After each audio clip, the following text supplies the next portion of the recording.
2026 Tata Tiago facelift is here और मेरे पास में आज दो इसके वर्जन्स हैं। एक है पेट्रोल वर्जन, एक है इसका सीएनजी वर्जन। इसका ईवी वर्जन भी आता है जिसको मैं ऑलरेडी चला चुका हूं, जिसका वीडियो 2 दिन बाद में आने वाला है। एक एक्सटेंसिव रेंज टेस्ट भी किया है और उसमें क्या अच्छा चीज़ें लगी क्या नहीं लगी उन सब चीज़ों की बात की है। बट इस वाले वीडियो में मैं ये जानने की कोशिश कर रहा हूँ कि अगर आप पेट्रोल वर्सेस सीएनजी में कंफ्यूज हो, अगर आप टियागो लेने का सोच रहे हो तो कौन सी आपके लिए ज़्यादा बेहतर ऑप्शन हो सकती है। किन लोगों के लिए सीएनजी शायद सेंसिबल हो, किन लोगों के लिए पेट्रोल हो, किन लोगों के लिए दोनों ना हो, उसकी भी बात करेंगे। नमस्कार खमागड़ी देवी सज्जनों, मेरा नाम है विकास योगी, आप देख रहे हैं ऑटो योगी और आज मेरी सवारी टाटा की नई टियागो फेसलिफ्ट होगी।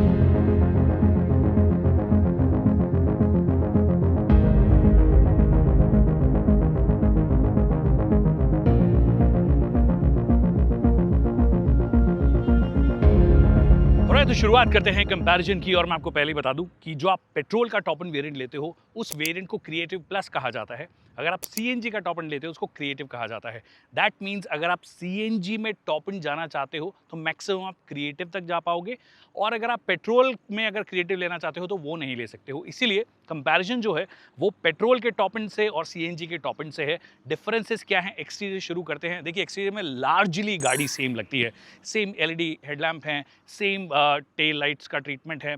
जो डिफरेंसेस है, नंबर 1 आपको पेट्रोल जो है उसमें फॉग लैंप नज़र आता है जो कि आपको सीएनजी के टॉप एंड में नहीं मिलेगा।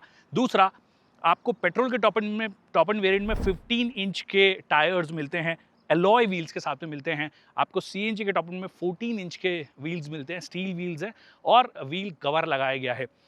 ये दो डिफरेंसेस हैं जो आपको बाहर से नजर आएंगे। अदर देन दैट, दूर से देखो पास से देखो आपको समझ में नहीं आएगा अनलेस वो आप iCNG का बैच जो है जो सीएनजी में देखोगे वो एक डिफरेंस क्रिएट कर सकता है। तो ये मोटे मोटे एक्सटीरियर के चेंजेस हो गए। And on the interior 2-3 differences हैं अगर आप पेट्रोल के टॉप एंड वेरिएंट में जाते हो।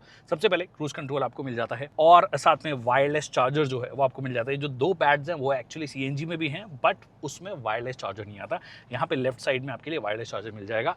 ऑल्सो पीछे की साइड भी 65 वॉट का फास्ट चार्जर जो है वो आपको पेट्रोल के टॉप एंड वेरिएंट में मिलेगा, सीएनजी के टॉप एंड वेरिएंट में नहीं मिलेगा। ये मोटे मोटे 3 डिफरेंसेस है। अदर देन दैट, चाहे आप इंटीरियर क्वालिटी की बात कर लीजिए, डैशबोर्ड स्टाइलिंग की बात कर लीजिए, तो वो जो कंप्लीट चेंज हुआ है टियागो में वो आपको सीएनजी टॉप एंड ले लो या पेट्रोल टॉप एंड ले लो, दोनों में मिलेगा।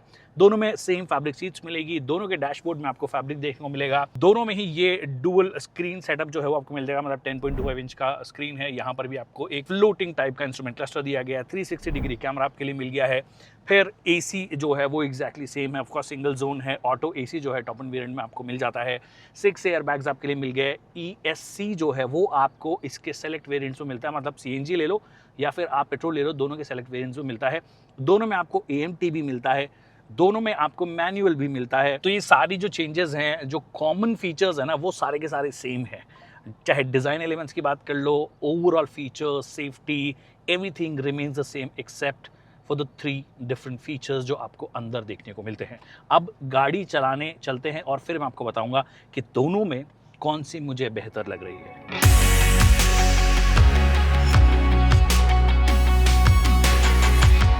अब बात कर लेते हैं परफॉर्मेंस की, क्योंकि मैंने दोनों गाड़ियां चला ली है। सीएनजी को थोड़ा सा ज़्यादा देर चलाया है because I wanted to find out if उसमें कोई इंप्रूवमेंट किए गए हैं, क्योंकि उससे रिलेटेड मेरे को शिकायत हमेशा से थी पर कोई इंप्रूवमेंट नहीं किए हैं। इनफैक्ट इस पेट्रोल वर्जन में भी इंजन ट्यूनिंग में कोई चेंज नहीं किया है। इनफैक्ट आप मैकेनिकल चेंजेस की बात करोगे तो there are no mechanical changes at all. So which one is better जब आप गाड़ी चलाना शुरू करते हो? देखिए, आप अगर सीएनजी के जस्ट बाद इसको चलाओगे तो आप ज़्यादा बेहतर फील करोगे, क्योंकि ये कंपैरेटिवली आपको ज़्यादा स्मूथ भी लगेगा। हाईवे पे भी जो है वाइब्रेशंस वगैरह अगर आप हाई स्पीड्स भी कर रहे हो तो कम आपको नज़र आएंगे। ओवरऑल जो इंजन में रिफाइनमेंट लेवल्स हैं वो इसके बेटर हैं। मैं कंपेयर कर रहा हूँ सीएनजी वाले वर्जन से। जी हाँ, अगर आप इसके राइवल से कंपेयर करने लगोगे, जैसे कि अगर आप 1.2 लीटर कापा 4 सिलेंडर इंजन आता है वो मच मोर रिफाइंड है। एक ज़माना था जब K12 मारुति सुजुकी का इंजन आता था, वो भी भयंकर तरीके से स्मूथ था, मतलब बहुत ही शानदार स्मूथ था वो। बट अब वो 3 सिलेंडर की तरफ जा रहे हैं तो इसका सीधा राइवल अगर स्विफ्ट की बात करोगे तो वो K12 के मुकाबले कम स्मूथ है, पर ये उससे भी कम स्मूथ है, इसमें वो वाइब्रेशंस आपको फील होते हैं। बट जब CNG से आप आओगे तो आपको लगेगा कि हाँ यार, ये तो सुपीरियर इंजन है, सुपीरियर तरीके से काम कर रहा है। वो सुपीरियर होने का लॉजिक सिंपल सा यही वाला है कि इसमें CNG नहीं आता है, इसमें परफॉर्मेंस को ड्रॉप उस तरीके से नहीं किया गया है। तो अगर आप हाई स्पीड्स भी कर रहे हो, ज़्यादा बेहतर इस गाड़ी के अंदर आपको फील होता है। CNG और पेट्रोल में पावर आउटपुट फिगर्स में भी ऑफकोर्स फ़र्क होता है, सभी गाड़ियों में फ़र्क होता है, इसमें भी फ़र्क है। कितना फ़र्क है? अगर आप CNG ले रहे हो तो CNG आपको मैक्सिमम जो टॉप मतलब पीक पावर है वो आई थिंक 76 bhp के आसपास देता है, 75.5 bhp, और जो पीक टॉक है वो 96 Nm देता है। यहाँ पे पीक टॉक जो है वो लगभग 113 Nm if I am not wrong, और जो पीक पावर है वो इसकी 86 bhp के आसपास है, 85-86 bhp के आसपास, विच of course translates into much better control. अगर आप हाईवे पे जा रहे हो, आपको ओवरटेक्स करने हो, स्पेशली अगर आप मैनुअल के साथ में हो, मैं मैनुअल चला रहा हूँ अभी, मैनुअल के साथ में it becomes so easy. Also this car actually handles pretty nice for an entry level car. तो अच्छी हैंडलिंग है, स्ट्रेट रोड स्टेबिलिटी इस गाड़ी की अच्छी है। बट जैसे ही आप CNG में चले जाओगे तो CNG आपको वो फील देता है, एक तो वो स्मूथ नहीं है, उसके वाइब्रेशंस इतने ज़्यादा हो गए हैं कि आपको स्टीयरिंग व्हील पे फील होने लग जाते हैं। जब आप उसको पुश करने की कोशिश करते हो, आपको पेडल्स पे फील होने लग जाते हैं। इनफैक्ट उसका जो ब्रेक पेडल है वो भी बहुत ही आर्टिफिशियल, मतलब उसके अंदर वो अननेसेसरी स्पॉन्जी है, थोड़ा सा हार्ड फील होता है, जो कि होना नहीं चाहिए था। ऑल्सो उसका जो AMT ट्रांसमिशन है वो उतना स्मूथ नहीं है और कंसिस्टेंट भी नहीं है। 2-3 बार हुआ जब मैंने इनफैक्ट गाड़ी चलाना शुरू भी किया, तो वो जब न्यूट्रल से आप उसको ड्राइव मोड में लेकर आ रहे थे तो वो आया ही नहीं। मेरे को गाड़ी 2 बार बंद करनी पड़ी, फिर चालू करनी पड़ी, लॉक अनलॉक ये सब कुछ करना पड़ा, उसके बाद में वो आया।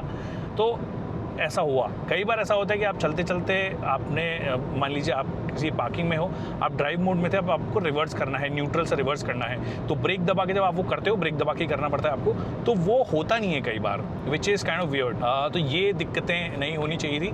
मैनुअल आपको बेटर कंट्रोल देता है, मैनुअल ओवरऑल ज़्यादा बेहतर भी है, मतलब इन टर्म्स ऑफ अगर आपको गाड़ी पे खुद कंट्रोल चाहिए तो।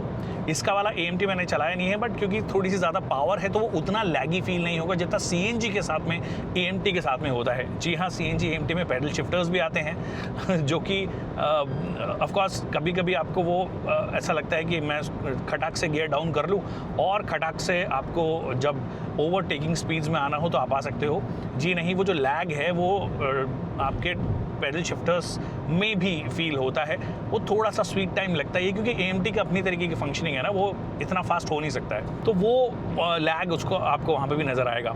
बाकी देखिए, इस गाड़ी की जो खूबसूरत बात थी वो CNG हो चाहे पेट्रोल हो, दोनों में जो कॉमन है वो ये है कि राइड क्वालिटी बहुत अच्छी है। आप अगर आप ख़राब रास्ते से भी लेके जा रहे हो, आप कॉन्फिडेंट रहते हो हमेशा कि हाँ, ये एंट्री लेवल कार्स में सबसे बेहतरीन राइड क्वालिटी अभी भी ऑफर करती है।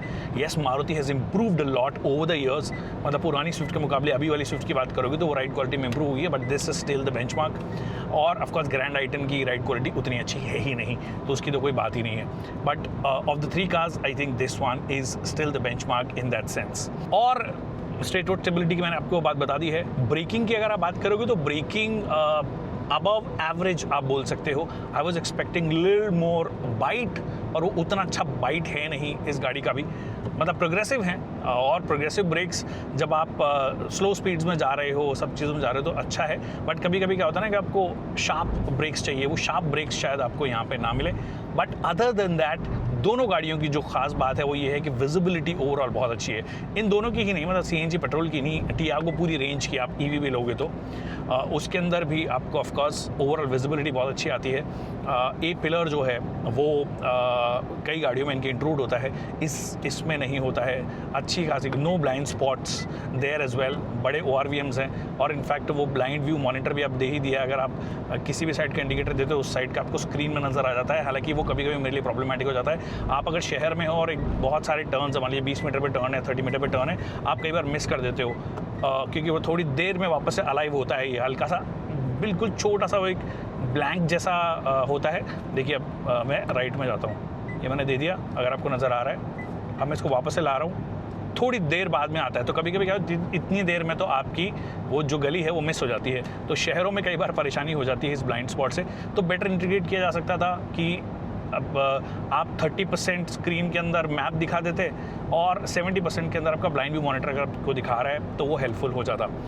अब देखिए 360 डिग्री कैमरा दिया गया है, कई सारी चीज़ें दी गई जो कि आपकी डेफिनेटली मदद करते हैं शहर में।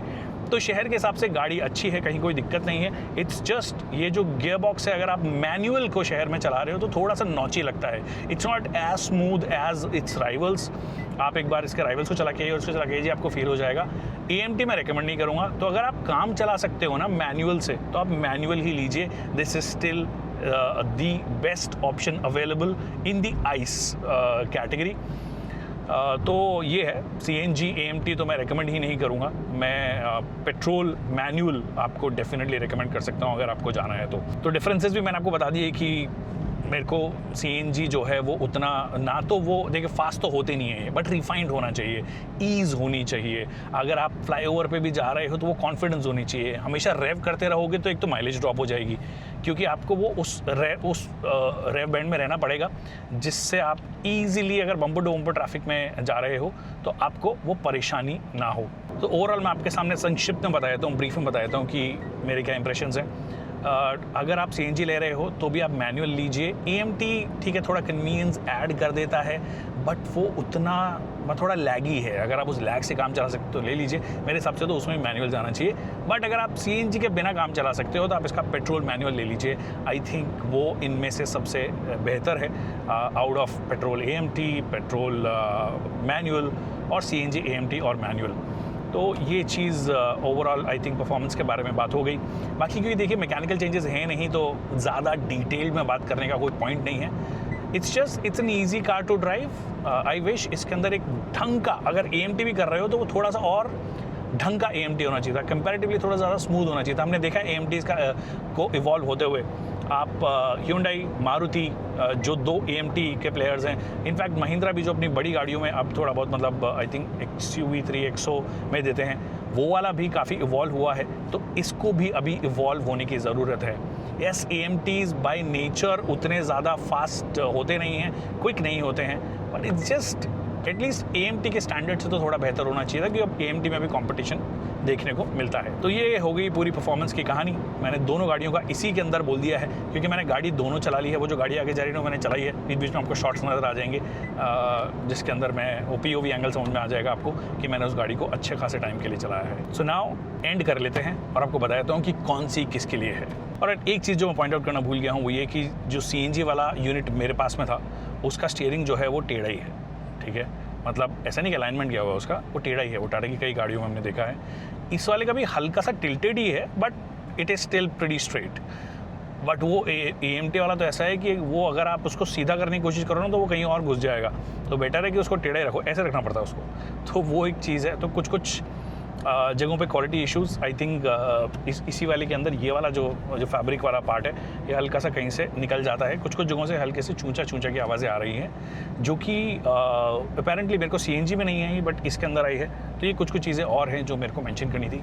और जहां तक बात फ्यूल एफिशिएंसी मतलब माइलेज की है, तो इसका iCNG मॉडल आपको शहर में लगभग 18 किलोमीटर प्रति केजी की फ्यूल एफिशिएंसी और हाईवे पे लगभग 24 किलोमीटर प्रति केजी की फ्यूल एफिशिएंसी निकाल के दे देगा। वहीं पर इसका पेट्रोल ओनली मॉडल आपको शहर में 13 साढ़े 13 kmpl की फ्यूल एफिशिएंसी और हाईवे पे लगभग 18 से साढ़े 18 kmpl की फ्यूल एफिशिएंसी निकाल के दे देगा, डिपेंडिंग अपॉन आप कैसे चलाते हो। तो दोनों गाड़ियां चला ली है मैंने, काफ़ी टाइम के लिए चला ली है। तो अब फाइनल बात कर लेते हैं कि भैया किसके लिए क्या है। देखिए, अगर आप टाटा टियागो के ही फ़ैन हैं और आपको CNG चाहिए, आपको लगता है कि मेरे को AMT की कन्वीनियंस भी चाहिए, हालांकि AMT उतना सीमलेसली काम नहीं करता है, ये इंजन में भी थोड़ी बहुत वाइब्रेशंस आपको फील होते हैं, बट अगर आप टियागो ही लेना चाहते हो, that's the only priority that you have, और आपको सेफ्टी पे कॉम्प्रोमाइज़ नहीं करना है, तो ऑफकोर्स आप टाटा टियागो AMT जा सकते हो CNG के साथ भी। वैसे मैनुअल जाओ तो ज़्यादा बेहतर होगा। पेट्रोल किन लोगों के लिए है? पेट्रोल उन लोगों के लिए जिनको थोड़ी सी ज़्यादा पावर चाहिए, हल्के फुल्के वाइब्रेशंस चल जाएगा काम आपका, बट आपको वो थोड़ी सी मतलब एंथुजियास्ट फ्रेंडली तो नहीं, बट राइड और हैंडलिंग बैलेंस एक अच्छा ऑफर करती है। राइड क्वालिटी स्पेशली जो है सेगमेंट में सबसे बेहतरीन ऑफर करती है। स्विफ्ट भी अच्छा ऑफर करती है, बट ये भी बहुत बेहतरीन है, उससे थोड़ी सी बेटर ही है। प्लस अगेन सेफ्टी जो चीज़ है वो है ही है, फीचर्स भी बहुत सारे हैं, तो उन लोगों के लिए पेट्रोल शायद थोड़ी बहुत सेंस बनाएगी। बट अगर आप सिर्फ सिटी स्पेसिफिक चलाते हो, शहर में ही चलाते हो, तो आप दोनों मत लीजिए, आप इसका EV वर्जन लीजिए। 180 के आसपास, 180 से 200 किलोमीटर के आसपास उसकी रेंज आपको मिल जाएगी। ज़्यादा कन्वीनियंट है, ईज़ी टू ड्राइव है, बाकी सारी चीज़ें आ जाती हैं। अब कई लोगों ने, जब मैंने पहले फर्स्ट लुक वीडियो डाला था तो कई लोगों ने बोला कि भैया कि आप इतने पैसे में इतना ही मिलेगा, इतने पैसे में इतना इंच मिलेगा। देखिए, अब इतने पैसे में आपके पास में बहुत सारे ऑप्शंस खुल जाते हैं। ग्रैंड आई-10 का सीएनजी मिलता है जो कि 4 सिलेंडर इंजन के साथ में आता है, ज़्यादा स्मूथ इंजन है। आपके पास में एक्स्टर भी एक ऑप्शन है, अगर आपको वो थोड़ा सा बॉक्सी स्टाइल चाहिए, थोड़ा सा स्पेस ज़्यादा चाहिए। ट्विन सिलेंडर टेक्नोलॉजी नहीं, मतलब ट्विन सिलेंडर सेटअप जो है वो मिल जाता है। उसके अंदर मतलब फ्लैट टाइप आपको बूट मिल जाता है, जो कि ऑफकोर्स इन लोगों ने शुरू किया था, अब उन लोगों ने भी ऑफर देना शुरू कर दिया है।